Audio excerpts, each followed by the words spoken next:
So, UFC Nashville is coming up in a few days, and I thought this would be a good time to make a prediction video for it. Fight night, Lewis Teixeira, so let's, dear God, just get this video over and done with. I don't want to do this. Let's just start off with, let's hope this is under like 20 minutes. This is going to be a long video, isn't it? Anyway, first fight of the card, Fatima Klein, Melissa Martinez. Yeah. Let's be honest, it's WMMA. No one really cares. Fatima Klein's obviously a huge favourite for some reason. I know she had a close fight with Jasmine Jusavicius. I don't know how you say her name. Some Canadian girl who is very good and having a competitive fight from short notice is impressive. But she's only 7-1. I don't think anyone who's only had like 2 fights in the UFC should ever be a minus 1,200 favourite. But that's where we are. She's going to win it, obviously. I personally have not watched a lot of Melissa Martinez. I'm not going to pretend like some hardcore that's going to go back and watch all these girls to make a prediction. No one really comes for this. No one really cares about it. Fatima Klein, unanimous decision. I could see her getting a finish quite easily. It's women's MMA, so I'm going to bank on a decision. But I could see a finish. And, my official prediction, Fatima Klein, 30-27. Next fight on the card is Mitch Ramirez versus Mike Davis. Now, this is just terrible matchmaking from the UFC. I don't know why they do this, and I'm going to make a video on this in its own case, because the UFC's got awful matchmaking, really. Why is Mike Davis, who was just fighting for Ziam, and I believe he was on a 4-fight win streak for that fight, and he was just fighting Ziam also on a 4-fight win streak, and why is Mike Davis fighting a guy who was 0-1 in the UFC? It doesn't make sense. He's going to win it, obviously. I'm picking Mike Davis by submission in round 1. Rich Ramirez is a good grappler, apparently. I haven't watched many of his fights. I know he got laid out by Prates badly, but he was out-grappling him, and fair enough. But I think Mike Davis could also out-grapple Prates briefly before getting knocked out, so I don't think that's some super impressive thing. And I know he got destroyed by Thiago Moises and got his legs taken off, and that's just really not a good look. Back then it was a little better, but Moises just hasn't done much recently to suggest that we should be taking that loss with anything other than bad. So I'm gonna pick Mike Davis, and this is just awful matchmaking. I know I've said it before, but I'm gonna say it again. UFC's really got a matchmaking problem, because I know Ziam, who just beat Mike Davis, who was on a 5-fight win streak, just got booked versus Caio Fernandez. Makes no sense. Fernandez is only 2-0 in the UFC, 2-1. I think it's just dumb matchmaking, but Mike Davis will get a win, and I like Mike Davis, so I'll be happy to see it anyway. And next fight on the card, Kennedy Jaku versus Valter Walker. Now this is actually kind of interesting, and normally I think heavyweight's such a dead division. Come on, let's be honest, it is. Everyone talks about it. It's a dead division, but these two guys are interesting, because despite what his picture looks like, Valter Walker is in better shape than his first fight. He is in better shape. And I think they're somewhat more of the skilled heavyweights, if that's something you can say. Valter Walker's just won his last 2 fights by first-round submission with heel hooks. I think that's quite impressive. The opponents, fair enough. I think it was Junior Taffer and Dontel Mayes. Not good opponents at all. They're not good fighters. But, we just saw Thomas Peterson, who's a good grappler in his own right, go a distance with Dontel Mayes. So, Valter Walker is a good grappler, I think. Johnny Walker's brother, obviously, so take that with whatever you will.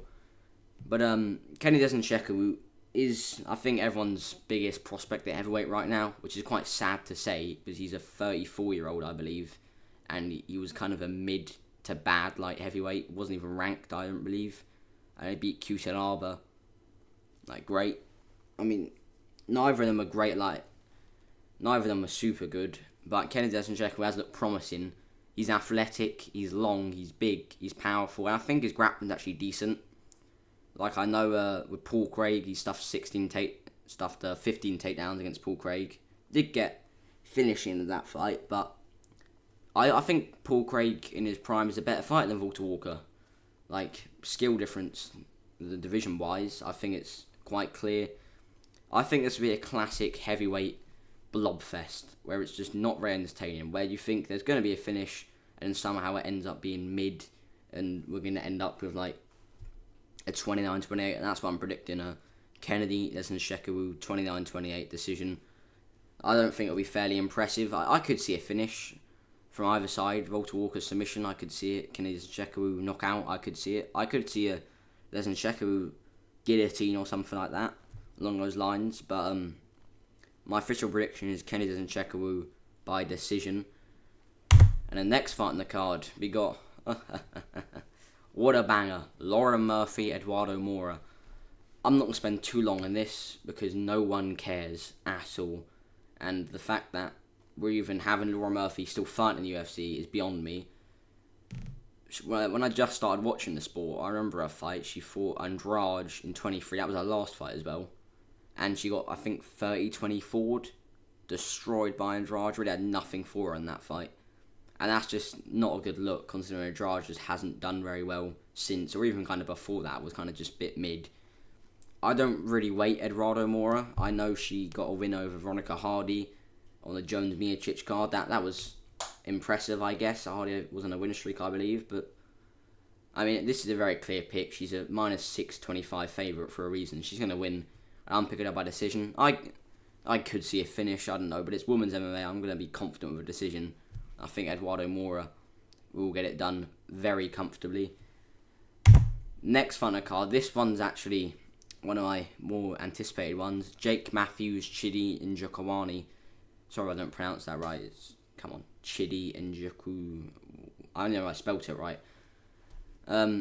Yeah, so Jake Matthews. I mean, I think he's only 29 years old, actually. He's fairly young for a amount of fights. He's got good experience. The only problem with Jake Matthews, and everyone says it, and it's very true, is that he just doesn't always deliver. Sometimes he'll look good, sometimes he'll look like he'll go on a streak, and then sometimes he's not looking good. Even in his wins, he's not looking good. But then some of his losses, Sean Brady destroyed him. No shame in that, getting submitted by Brady. But that version of Brady I don't rate too much. That version of Brady was having 29-28 with Michael Chiesa, getting TKO'd by Bilal. I really don't rate that win. I don't rate that loss even against Sean Brady there. And, in his last fight, Francisco Prado, I don't have a great recollection of that fight. I remember it being a decision. I think it was 30-27, maybe a 29-28. Again, I don't really like that. From memory, he didn't look very good in that fight. He just kind of did enough against Philip Rowe. I know he kind of did that as well. We just really did enough. And fair enough, Phil Rowe did not do anything in that fight at all. But still, it's just, you can't confidently pick Jake Matthews. And to be fair, in Njokuani, I'm not very confident in either. Because at middleweight, he has had those fights where he's been brutally battered, like Macau. But then he's also had those fights like Robocop, where even though he lost in that fight, he busted up Robocop and looked really good. And at welterweight, all he's done is win. And I was very impressed in his last fight against Eliza Ezequiel Santos, because I really thought Ezequiel Santos was one of the top unranked welterweights. So to go out there and just kind of dominate him, I think it was a second round, maybe first round TKO. I think he hit him with a knee or an elbow or something. I mean, he's massive, Chidi. He's a good kickboxer. He's a good defensive grappler at welterweight. He seems to hold up quite well. And he's very good at range. And he's actually very good in the clinch, which a lot of taller guys aren't. So I think I'm fairly confident in Chidi winning. I'm not so confident about the first round KO. I'm picking that because I don't really trust Jake Matthews to survive. I think Chidi's actually got I think he's very dangerous at welterweight. I mean, he's knocking out middleweights and stuff. He's dangerous at middleweight. He's a dangerous welterweight. And I think he'll get a first round TKO. I could see a world where Chidi doesn't really show up either. But, I mean, if I'm going to pick one of these guys to show up and win, I'm picking Chidi and not Jake Matthews.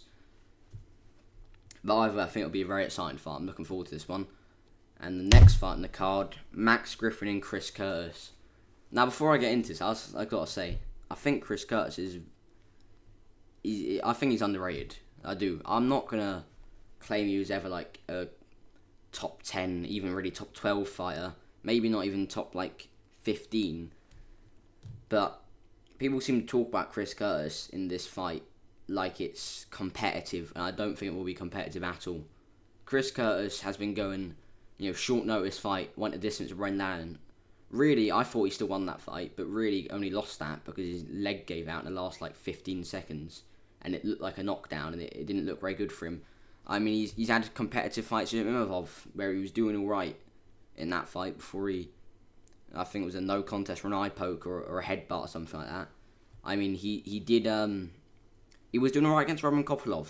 He's got decent wins. Knocked out Buckley. I know people have beaten Buckley before at middleweight, but knocking out Buckley is impressive, I think, to a certain extent. And I think Chris Curtis is actually a good boxer. He's got good hands. I think he's got decent power. Got a good chin. I know he got knocked out by Kopylov, but I'm not entirely counting that. I thought it was quite an early stoppage in the last second of a fight, which I thought he was winning. But I mean, Max Griffin, he's not going to win this fight. He's not got much for him. He's not going to outstrike Chris Curtis. Chris Curtis is a good boxer, good striker, got more power. Max Griffin's going to split decisions with Tim Means, I don't like that. I don't like these kind of things. Or maybe it was Court McGee or something. But again, I don't like that. Getting submitted by Chiesa, don't like it. It made Chiesa look really dangerous, just so Chiesa could go wet the bed in his next fight against Court McGee. So I'm very confident in picking Chris Curtis, and I'm picking him by round 2 TKO. I think he'll stuff the takedowns. I think he'll shuck him off him. I think he'll get his boxing in. I think he'll land his combos against the fence, and I think he'll get a TKO. Maybe I could see a standing TKO. I think he'll get a knockout though. But I think Chris Curtis will do good at welterweight. I think he'll do decent competitively, and I'm looking forward to this one. Next fight on the card though, this is this is the people's main event. Junior Taffer versus Tokos. This is a banger, and I know bangers, but this is a banger, really. I mean, I've never seen a fight at so low level, but it's been talked about so much because it is interesting. You got Tokos. All he's done is lose in the UFC. He's got a submission loss to Umar Sy. I believe he got submitted by Umar Sy. He might not have, but I believe he lose by submission. And he's got a loss to Navajo Sterling, where he looked decent in that fight. I mean, not decent, but comparatively to Ivo and Arslan, he did better. Got his grappling in the end, looked a bit crafty, still lost very comfortably. But yeah, there's not much to say about him. He's only 0-2 in the UFC, but Junior Taffer, I mean, again, not much to say. He was a Glory kickboxer. I believe he was even ranked in Glory. But in the UFC, he's not done great. I believe he might have knocked out Parker Porter. The GOAT, but still, it's Parker Porter. He got submitted by Volter Walker really easily, then crashed out after this fight and started hitting Volter Walker after he'd lost, claiming he didn't tap. Bit of a bitch move. But he is in shape for this fight, to be fair. He is in shape. And, I can't pick Tokos. Look at this guy. I mean, you can't pick someone 0-2 in the UFC. Because I can see a path to Junior Taffer winning by, knockout by decision. I can't see Tokos getting a submission or getting a knockout or something. I just can't really pick someone that I haven't seen really have any sort of success in a fight. Although I am picking Taffer by decision, 29-20, I do think it will be somewhat competitive. I don't think he'll just sleep him. He could just sleep him. He's a decent striker. He's powerful. But I think Tokos is crafty enough, cockroachy enough even, to survive. Maybe shoot a few takedowns, maybe get some. I don't think he'll do a lot in this fight. I do think it'll be kind of a bad fight in that sense. But I'm interested to see what will happen. Because I don't mind Junior Taffer. And it would be really hilarious to see Tokos get a win. So my official prediction, though, is Junior Taffer by decision. I mean, there's not much to break down in this fight, but I think the whole world is going to be watching to see the end of this one. Alright, next up we got Vitor Patino versus Austin Lane. Now this is a layup fight for Vitor Patino. It really is. I mean, spoiler alert, I'm picking him by KO in round 2. It's a layup fight for him. He's a minus 750 favourite for a reason. All Austin Lane really has done in the UFC is get knocked out. I think he might have one crafty win against Rebellis de Spain and maybe one other person. But all he's done is get brutally knocked out. Not TKOs, he's getting knocked out cold by these people. You know, Junior Taffer, Mario Pinto, Janata Deniz. It's just not a good look. And Vitor Patino, I mean, he's not looked great either. It's weird because he beat Modestas Bukauskas, which I think actually is a good win. And I think at that time, Bukauskas is better than someone like Anthony Smith. So I don't know how you go and then get finished by Anthony Smith in the first round. That is beyond me. That is really embarrassing. And against Jacoby, at this point in his career, I don't think Jacoby's great. You know, Menifield's kind of batting him around and stuff. And he was beating Jacoby, but then getting slumped by him, Usman Masvidal style, was just... It's not a good look. But you can't pick Austin Lane in this fight. I mean, I did think about it originally. Thought maybe he could get his grappling off or something, but... I mean, light heavyweight skill is just a lot more. Even like a mid-crap light heavyweight like Vitor Patino is going to be better than a really... I don't want to be rude, but he's just a bad fighter in Austin Lane. He's just not a UFC fighter caliber or even really close to that. So I think Vitor Patino will get a KO in round 2. I think he'll be tentative, if that's how you say it. I'm not very good at that word, but I think it won't be round 1. I think he'll not want to rush into things. You know, I think he'll be a bit patient, especially coming off a loss as brutal as that Jacoby one was. But I think eventually he'll find Lane's chin because it is always in the open. And I think he'll catch him by KO. And that's my prediction. Patino second round KO. And I hope he does well at light heavyweight. At heavyweight. Because more of these light heavyweights need to move up. I mean, Kennedy and Jaku's had good success. Ryan Spann did get walloped, to be fair. But more of these light heavyweights need to move up. Like Rakic, I don't know what you're doing. Just move up to heavyweight, you know. There's so much skillless. That's where it's at for them.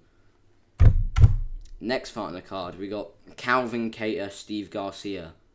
Now, this is a banger. And I know bangers. But this is a banger. I mean, it's an interesting one. Because on one hand, it's actually quite hard to pick Steve Garcia, but it's equally hard to pick Kattar. I mean, Steve Garcia, first of all, he's gone, I believe he won his last 4, maybe even 5 fights by TKO. I believe it's his last 4 fights by TKO. Impressive stuff. I know in his last fight, he beat Kyle Nelson, got slipped over, got his back taken, reversed Kyle Nelson, elbowed the crap out of him, got first round TKO. But I mean, that's just not really enough. I don't think Kyle Nelson's that good, or should have really had one of those fights against Steve Garcia. You know? And, I mean, he's just KOing nobodies, let's be honest.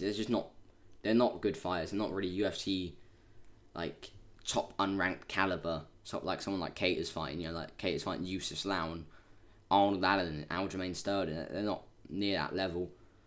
But momentum-wise, he's on a good run. And this is a problem with Calvin Kattar, is, like, that's the problem with momentum. Because, really, I think Calvin Kattar is a better fighter. I do think that. I think 3 or 4 years ago, this wouldn't even be a discussion. And it would be Calvin Kattar, first round, second round, TKO. You know, better boxer, better grappler, I think, cleaner. But his momentum's just awful. I think it's last 5 fights. Really had nothing for Aljo in that fight. I know it's a completely different style. Aljo's a grappler, Garcia's a striker. But even against Youssef Zalal, like, I know he poured it on a bit late and did get a competitive fight, you know, but I don't necessarily rate Youssef Zalal too highly anymore.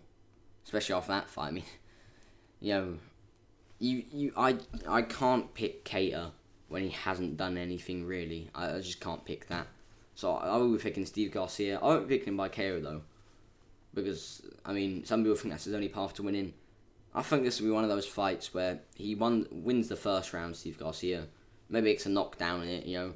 Wins it quite clearly. Then he starts slowing down. But I think he will do enough in round 2 to get that before he slows down.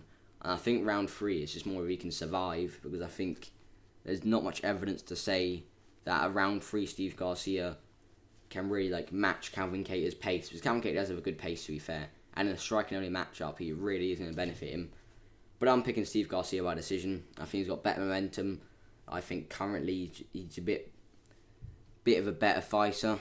And I think he'll get it done by 29-28 decision. And now on to the co-main event, I believe. Yep. Stephen Thompson, Gabriel Bonfim. And this is an interesting one because I'm picking Stephen Thompson. And I know it's brave because like Unk's 42, you know. I mean, he's an uncle at a cookout at this point, telling people that he used to be a fighter, and he went to draw with Tyron Woodley, you know, which, to be honest, I don't rate too highly. But I mean, if this fight was even 2 or 3 years ago, I would have very comfortably picked Stephen Thompson. I am still picking him. I'm not very comfortable with it though. But I mean, let's just get through it. Like Gabriel Bonfim, however you say his name.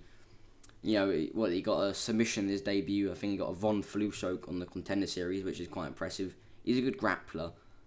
But all I can remember from him is that Nicholas Dalby fight where he just couldn't overwhelm Dalby, and he ended up getting overwhelmed, and he started gassing, and Dalby started piling it on him. And I do really rate Nicholas Dalby. But Nicholas Dalby was also like 40 years old in that fight, and he was the one pushing the pace. I think that's the problem when you got someone like as jacked and big as Bonfim. I don't know if he'll be able to keep that pace up, even really a high-paced 3-round fight. And I think this is the problem. This is why I'm picking Wonderboy. Because I know in his last fight he submitted Chaos Williams. Fairly dominant fight. I mean, there was some moments, but fairly dominant fight for Bonfim. Just, you know, outstruck him, shockingly, out-grappled him, outworked him. But then we're watching Chaos Williams get mogged by guys in their debut, like Gustafsson. We're watching neo-Nazis like Gustafsson mog Chaos Williams in his debut. And I don't know how good Gustafsson is, but I know Chaos Williams isn't great. So, I mean, I don't know. It's hard with Bonfim. This is bad matchmaking as well. I don't know why they're making this. I really don't think it's that good matchmaking. He's coming off 1 win. Where are the guys like Randy Brown? Who, I mean, I know he just lost to Brian Battle, but really, he's like 6-0 in his last 6 fights. Even Brian Battle would have been better for that. I know he missed weight, but even that, like, there's other people at welterweight they could have done that would have worked a lot better than Bonfim. But, I mean, let's get on to the actual fight. I'm ranting a bit about matchmaking. That's a whole nother video. Wonderboy has done nothing but lose in the last 2 years. I mean, he is quite tragic. Everyone loves Wonderboy. Such a nice guy. Nicest fighter in the UFC.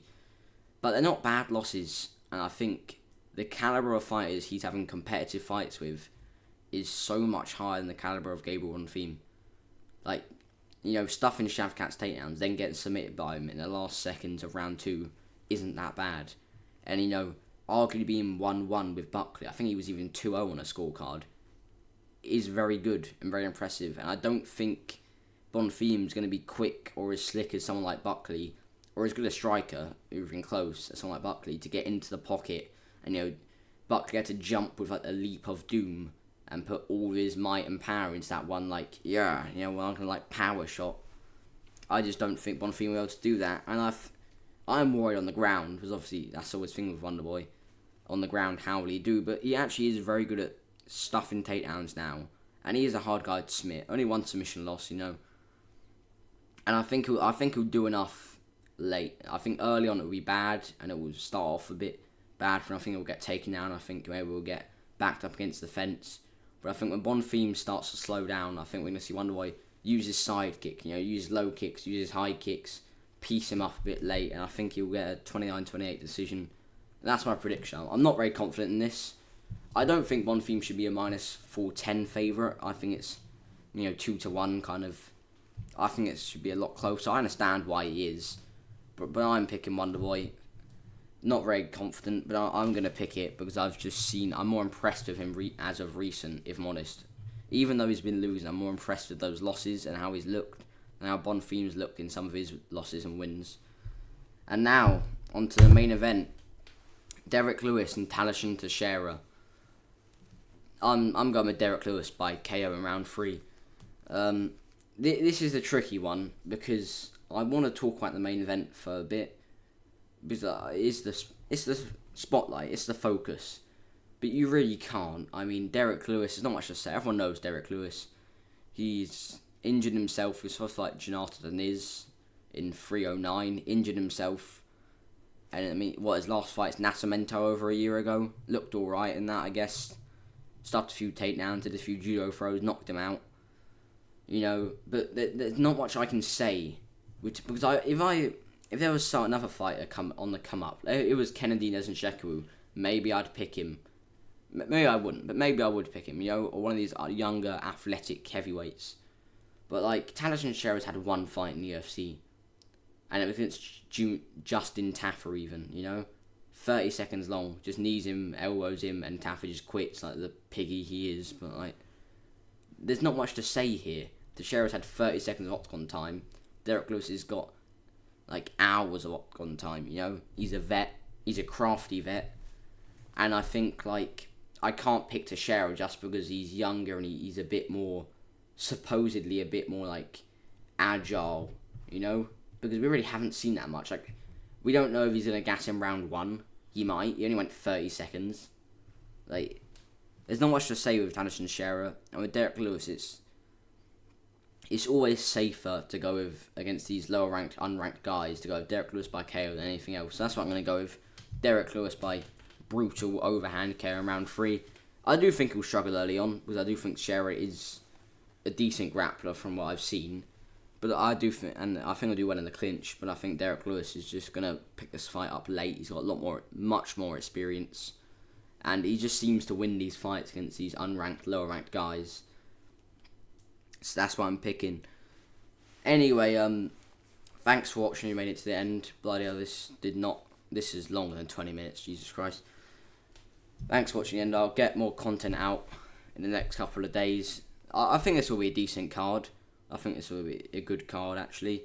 On paper, it's not much name value, but I do think there'll be some fun scraps, some good finishes, especially in the main event. And but anyway, like and subscribe. Thanks for watching. Goodbye.